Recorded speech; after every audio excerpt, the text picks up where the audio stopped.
Hello everyone, my name is Diksha and I am from the Bodhi Academy. In last video, I have discussed about the chemical kinetics chapter, and along with that we have covered zero order reaction derivation. So today we will be continuing with first order derivation and other concepts which are there in this chapter. Okay, so let us start with the first order derivation. First order reaction, if I consider a reaction, reactant gives product, then rate will be given by this equation. Rate is equal to minus dr by dt, which is equal to minus k into r. Okay, so this will be given by minus just dr by dt, or when you take this r down it will be dr by r is equal to minus k into dt. So when we integrate this equation, okay, so we get natural log r is equal to minus kt plus I, which is the integration constant. So when t goes 0, when t is equal to 0, this equation will become what? Ln r0, which is equal to k into 0 plus I. So it will give us I. So when you substitute the value of I in equation, okay, I, this value ln r0, when you substitute in the equation, we get ln r gives minus kt plus ln r0. And after rearranging, we get ln r upon r0 gives kt, and k is equal to 1 by t ln r0 by r0 upon r. Okay, so here kt, so t comes here, so 1 by t ln r0 upon r. So at time t1 from equation, if you take t1, then it will be r1, so it will be minus kt1 plus ln r0, and at t2 ln r2 is equal to minus kt2 plus ln r0, where R1 and R2 are the concentration of reactants at time T1 and T2 respectively. So when put the equations, okay, and try to find out the final equation, here we get K is equal to 1 by T2 minus T1 ln R1 by R2. So ln R by R0 is equal to KT, which is given by R is equal to R0 e raised to minus KT, and final equation here is K is equal to 2.303 by T log of R0 upon R. So this is very important equation on which problems will be asked. So this equation you have to remember. Now here examples are hydrogenation of ethene. This reaction is first order reaction in which the value of this power or exponent is 1. So hydrogenation of ethene is first example here of first order reaction, and these are the graph which shows. First graph shows us natural log r versus t, in which we get this slope. Okay, k is equal to minus of slope, which is very important in terms of exam. MCQ questions will be asked. And when we take a log of r0 upon r versus time, then we get this particular graph in which slope is equal to k by 2.303. Okay, so let us see one problem here. The initial concentration of N2O5 in the following first order reaction, that is N2O5 gives 2NO2 plus half O2, was 1.24 into 10 raised to minus 2 mole per liter. At 318 Kelvin, the concentration of N2O5 after 60 minutes was 0.20 into 10 raised to minus 2 mole per liter. Calculate the rate constant of the reaction at 318 Kelvin. So for the first order reaction, log of R1 by R2 is equal to k T2 minus T1 2.303, or I will consider k is equal to 2.303 by delta T, or T2 minus T1 is equal to log R1 by R2. So let us put the values. 2.303, T2 means the final time, okay, that is 60, and 0 is the initial time, 60 minus 0, log of, now the values which are given, 1.24 into 10 raised to minus 2, that is R0, and R will be 0.20 into 10 raised to minus 2. So here we can put 2.303 by 60 log of 6.2 per minute, and the K value comes here is K is equal to 0.0304 minute inverse. So this is about the equation. Then next we will see half-life of a reaction. Now what is half-life? Half-life of a reaction is a time in which concentration of the reactant is reduced to its half of the initial concentration. Okay, meaning whatever concentration you take, when it is reduced to half, and the time required for that is called as half-life of reaction. For zero order reaction, we have K equation as R naught minus R by T. So at T is equal to T half. T half is a half-life. R will be equal to half R naught. So rate constant will be K is equal to R naught minus half R naught upon T half. So T half is equal to R naught upon 2K after cancellation. Okay. So here for first order reaction, what we will get, similarly we will apply K is equal to 2.303 by T log of R naught upon R. So at T half, R is equal to R naught by 2. So above equation becomes K is equal to 2.303 T half log of R naught upon R by 2. So after cancelling the terms and solving it further, we get the value, final value as T half is equal to 0.693 by K. So this is the equation for half-life of first order reaction, and this is the equation for half-life of zero order reaction. Okay. So for zero order reaction, T half, that is half-life, is directly proportional to the initial concentration. Okay, so you have to remember this because question comes on this, that for zero order reaction, the half-life of the reaction is directly proportional to the initial concentration of the reactant, and for first order it is independent of the initial concentration. Okay. Then next is pseudo order reaction. Now what is pseudo order reaction? Now pseudo order reaction means reaction is actually having some other order, but it shows some different order. Okay, let us elaborate more about this.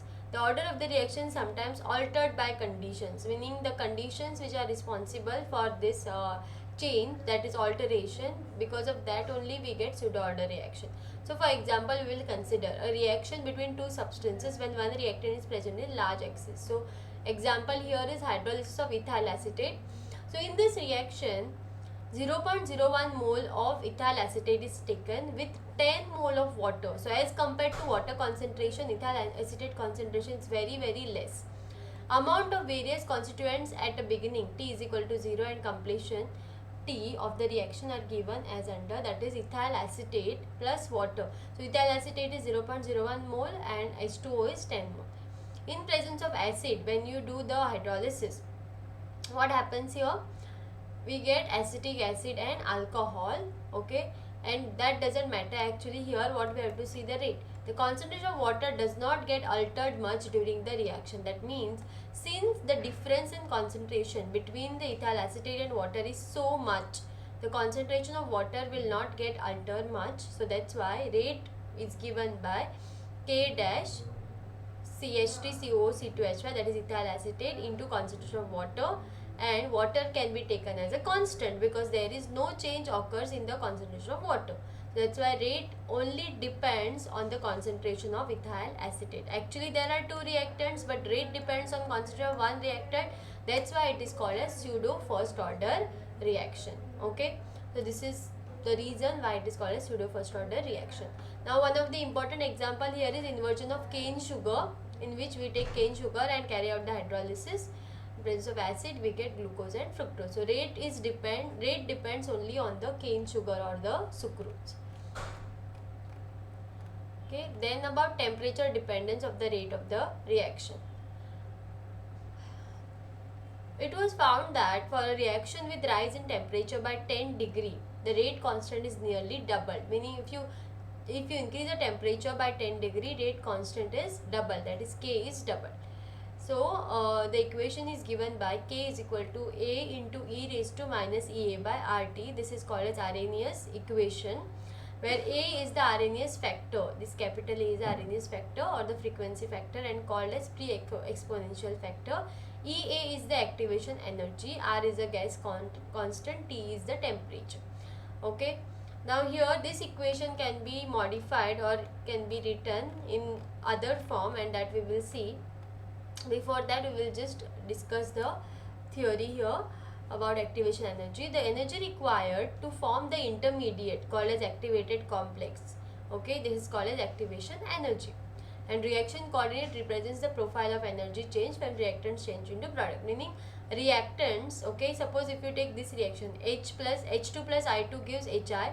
So H2 plus I2 are the reactants, okay, when they form the intermediate, okay, the energy that is used in forming the intermediate is called as activation energy, and the intermediate that is called as activated complex, which further helps or which further forms the products.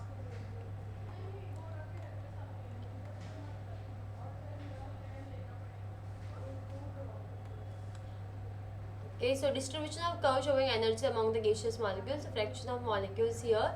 So here reactants are participating to give the product, then this is the most probable kinetic energy, meaning here the motion of the molecules is more here, so that is most probable kinetic. The peak of curve corresponds to most probable kinetic energy, that is kinetic energy of the maximum fraction of molecules, and there are decreasing number of molecules with energies higher or lower than these values. When you increase the temperature, okay, maximum of curve moves to higher energy value and curve broadens out. Okay, so this is about the activation energy. And when you consider the Arrhenius equation, we get ln K is equal to minus EA by RT plus ln A, okay, which will give us the further equation. Slope is equal to minus EA by R and the intercept is equal to natural log A.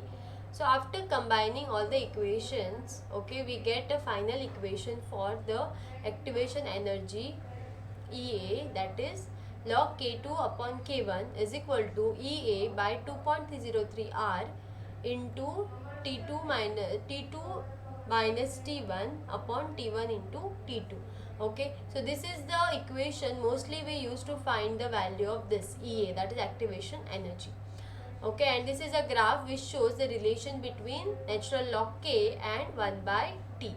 Natural log K versus 1 by T, this is the intercept, and slope is given by minus EA by R over here. Okay, according to the equation y is equal to mx plus c. Okay, so this equation is very important on which the problems are asked. So let us try to understand this equation or this problem.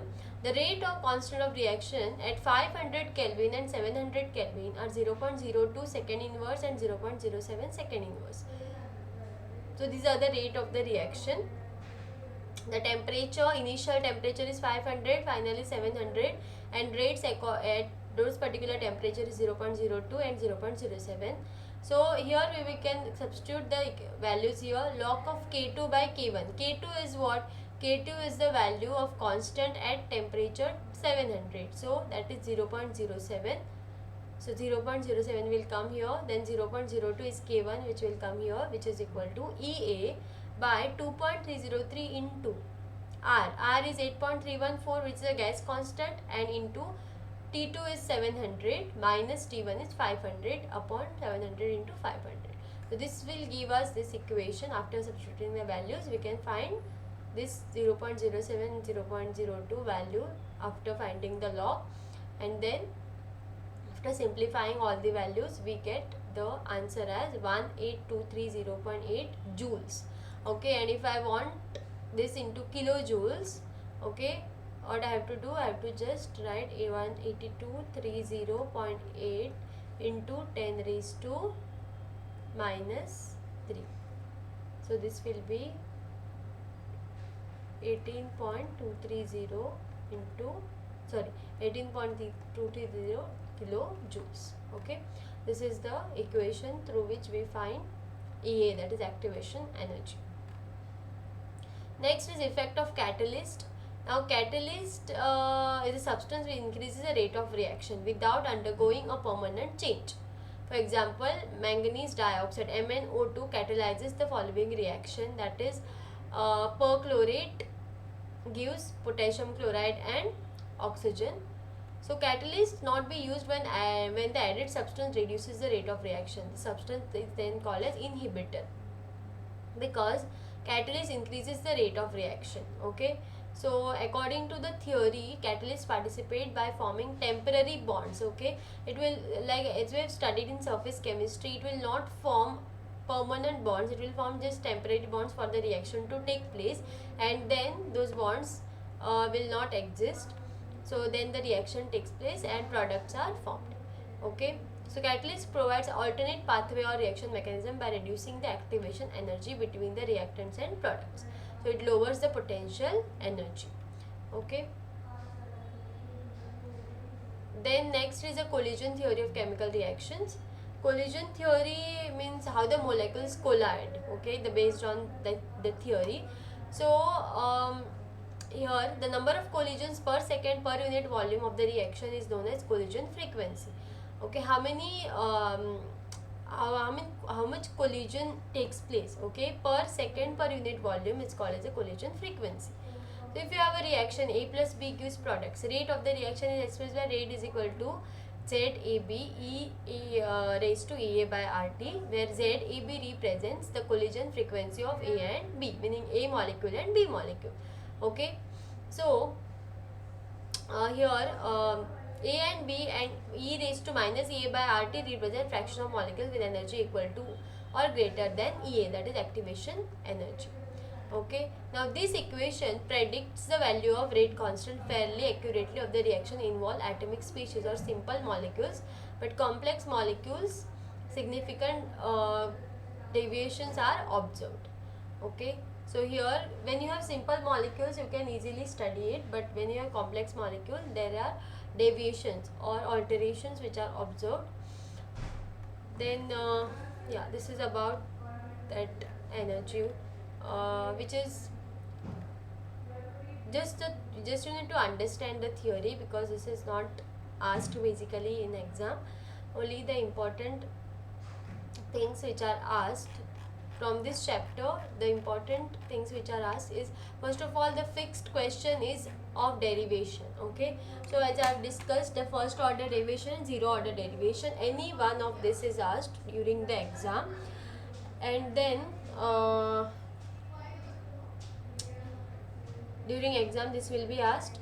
Along with this, one problem is asked. Okay, either it is based on your first order equation, zero order equation, or half-life equation, or that last equation which is the activation energy equation. Okay, then the question based on graph can be also asked. Then units of rate constant, then rate law equation. This is very important from this chapter. Okay, so that's why this though it is easy, you need to practice it more, like the problems and uh, derivations from this chapter. Okay, so I'll be discussing problems and important questions from this chapter in another video. Okay, that is we will be solving previous year questions in that. Okay, so this is the basic briefing I have done about this chapter, which is very important in terms of exam. Okay, so with this I finish my video, and we will meet in the next video of the next chapter. Okay, thank you.